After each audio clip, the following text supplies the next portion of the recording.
What is going on, everybody, and welcome to another FIFA 16 information video. Today we are going to be looking at the Ultimate Team side of FIFA 16. Yesterday I released the gameplay side of things that have been released and my opinions, and the feedback on that has been absolutely awesome. So once again, if you would smash a thumbs up on this video and subscribe if you're new around here, that would be fantastic. We're literally only a couple of subs off hitting the 250 subscriber mark, so that will be great to hit that anytime soon. Yeah, Ultimate Team, we've got a few screenshots, we've got a bit of FUT Draft actual gameplay to show you as well, so hopefully you'll enjoy. We'll go through all the screenshots first, then get to that at the end, and I think the natural place to start is at the card design. So, the new Ultimate Team card designs got released, I think it was a week or two ago now, probably maybe about a week and a half. When I first saw them, I wasn't too keen. They are growing on me a little bit. I think there's some that look really nice, like the informs I really like. To be honest, it's the special cards that I really like. I like the informs, the team of the seasons, all that kind of stuff. I think they're really nice, bright, colourful. I do like the effect they've got in the background as well. But then the normal cards, like your standard golds, your silvers, your bronzes, I'm not so keen on. Obviously, it's not something that really impacts the game when you're playing it at all, but it's just something aesthetic that they tend to change every year. Like I say, it's growing on me. I do like the specials, but I'm not so keen on the normal cards. Let me know what you think in the comments down below. And the next thing we're going to talk about is the inclusion of some more legends that have been added onto the current roster. We've got 8 added on.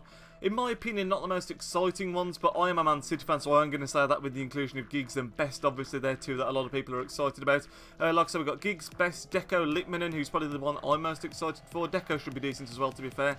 We have got Gattuso, we've got Zanetti, which will be nice to have another right back other than just Gary Neville in the Legends category. We have got Bayer, who's not one that I'm too familiar with, so I don't know if anyone out there is super familiar, but when they announced him, I was a bit like, never heard of him, to be completely honest with you. And then the last one is Nesta, who will be a really solid centre-back, one would think. But it is, despite the fact they're not the most exciting ones in my opinion, it is nice to see that they are building up that Legends database. I mean, in a couple of years' time, if it's still a thing, then there'll be absolutely crap tons, one would think. Because I'm assuming we're going to have the same ones that we had this year just gone, just these added on as well. So hopefully that will be the case, and we'll have an even bigger selection of legends. Forgive me if I keep on looking down, I've got all the information in front of me as well, so forgive me if I look away from the camera for brief periods of time. But the next thing we're going to look at is, again, aesthetic stuff. This is the general layout of the squads when you're sort of doing your squad build and all that kind of good stuff. I do think it looks nice and clean, to be fair, and when the cards are in this kind of sitting, I do think they look quite nice. When they're on their own, like in that picture at the start showing the card designs, I don't think they look as nice. But on here, as you can see, we've got a bit of a Premier League hybrid team on the go, and yeah, I think the layout's nice and clean. There seems to be a lot less space wasted on the screen, if that makes sense. And yeah, I don't think there's too much you can really read into this. I mean, there's some some player ratings on there. I suppose you could look at and say, yeah, that's probably about right, because you can see Aguero going up to an 87. And there's a couple more that have changed on there as well. But I don't know, let me know what you think again. I do think that looks quite clean, like I said, less space wasted. I just think it looks like a generally nicer screen. But it always seems to be the same when a new Ultimate Team comes out. They slightly tinker the aesthetics of it, like I said before, and it always seems to look nice and fresh and new. And that's the important thing, really. Even if it's nothing majorly different, it's just good to have something different to look at, because obviously we just had a straight year of looking at the other Ultimate Team. But the next screenshot we're going to look at, sorry, is a pretty nice addition, actually, I would say. You can see it's a pack that's been opened, and you can now select multiple items to deal with at the same time, which is really nice. I think they said it was going to be 5 items at once you can deal with, something like that. But that means now, if you wanted to, rather than having to list each contract that you were to get individually, you could select all 5, list them all up together in theory, and that will save a lot of time for a lot of people. I actually think that's a really nice addition as well, because you can also, if you wanted to say, if you had like a players pack or something and you only wanted to send 4 or 5 to the club, you can just select them, quick sell the rest, rather than having to store them individually. I know it doesn't take a super amount of time anyway, but it's still something that will save time, and it's something that does make the process a little bit easier. The next thing we're going to be looking at is going to be to do with the searching on the transfer market.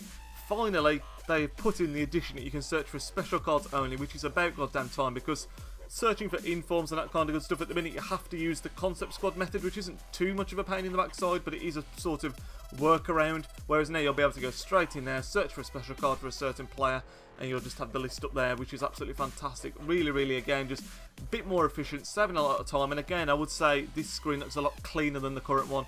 Nice sort of see-through squares. I don't know how to explain it. A lot of the panels are a bit more transparent, so you can see through them. And I do like that effect, but yeah, a lot cleaner, and that will again something else that I think a lot of people have been asking for, just to save little bits of time and just make everyone's life a little bit easier. The next thing, again, just aesthetics really. You're looking at a card being put onto Vincent Kompany. Still rated 86 on this, which I was quite surprised about if that was the case. I thought he might drop down by one because he didn't have a very good season last year, but again, everything just seems a lot more clean, a lot easier to look at, and just a lot more pleasant, like I say, a lot more sleek, less space wasted again, and everything just seems a lot more clear is the main thing to take away there. But the next thing we're going to look at is something that I do really like, a simple little addition really, but it's nice to see these little things being added in, and that is the addition of, basically when you get into a game, if someone's making a debut or for the team, you'll get it on the screen now. To be honest, I say it's a good addition.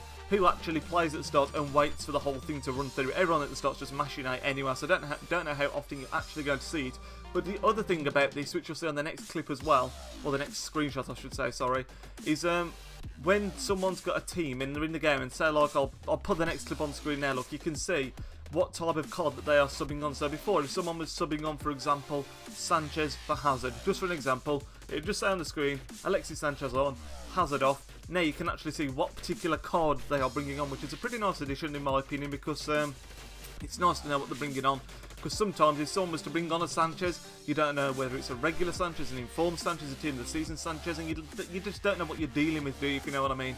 Whereas now you'll be able to see on the screen exactly what Sanchez or whatever player it is they are bringing on, whether it's a regular, whether it's an informed, whether it's a team of the season, whether it's a team in the tournament, all of that good stuff. And I do like the addition of cards in the actual game. I think they do look quite nice. It sits quite nice on the screen in my opinion. But like I say, all the changes I'm showing you there are pretty much aesthetic things that do, again, does look a little bit nicer, and they do seem to be making it a bit more streamlined. Everything seems to be a bit easier, a bit more efficient.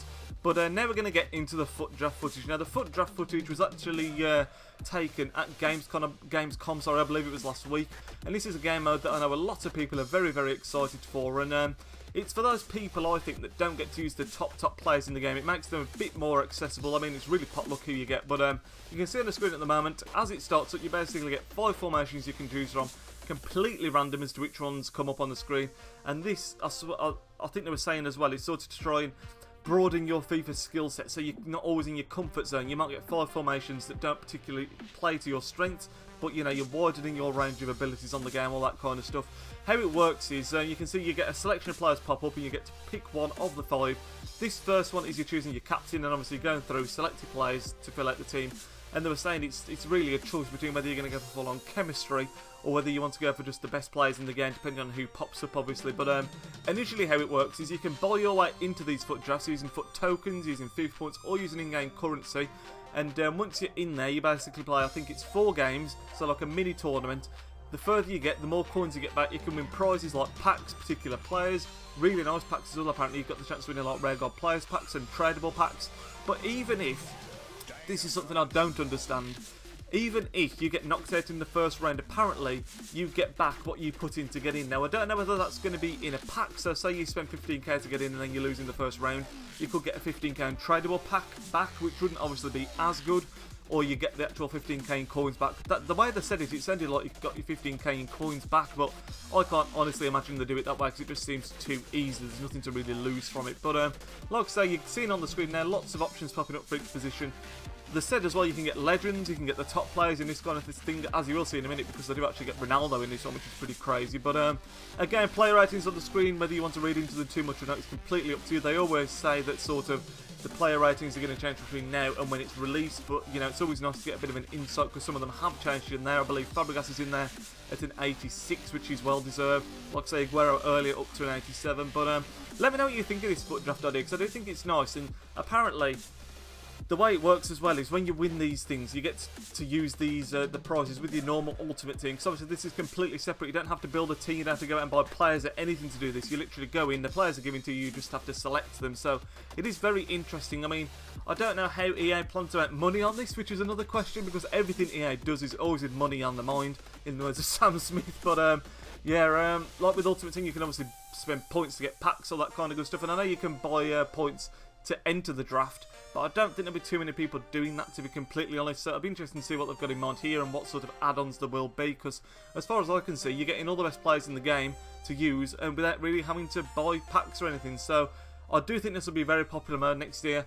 I've always said as well about Ultimate Team, it'd be nice to get tournaments that really reward you a lot more highly than they have done over the last few years. And to be fair, this year, towards the end, they have done that because we had the untradeable packs, which were really good. There was high coin prizes. We had tournaments that you got like 10, 15k for winning. Just gives you a bit more motivation to go and do those tournaments. And this is basically like the ultimate tournament, isn't it, really? I mean, you don't have to build a team with their own coins. You've got a great chance of winning fantastic prizes. And I think it's going to be the really high-skilled FIFA players that benefit the most out of this, because you can see they've got Ronaldo right there in the background at the moment in the subs bench, so they're going to go and chuck him in. But yeah, the people that perhaps aren't as good on FIFA, they'll get the chance to use the better players. But then the people that are really good on FIFA will get the chance to use the better players and absolutely kick ass with them, one would think. But this is bringing the end of game footage of the draft now. Like I said, we're coming to the end of all the information I've got as well. If you think there's anything I missed, let me know down in the comments down below. If you enjoyed the video, smash the thumbs up on it, and also subscribe if you're new around here. Like I said, we are just a couple of subs, short of 250, which is like a quarter of 1,000, which is like quite a good milestone. I think I might have to do sort of a special video or something to celebrate that fact, so make sure you subscribe to help me get there. And yeah, I will speak to you all in tomorrow's video, which I think is going to be another F1 video. Back onto the button bounces back. I'm rambling on now, so I'll let you get off with your day. Hope you have a good one. Speak to you next time. Need you out. 16 information video today. A bit of an information slash my thoughts on the game and what they've announced, all that kind of good stuff so far. We're actually going to make this a bit of a mini series. We're going to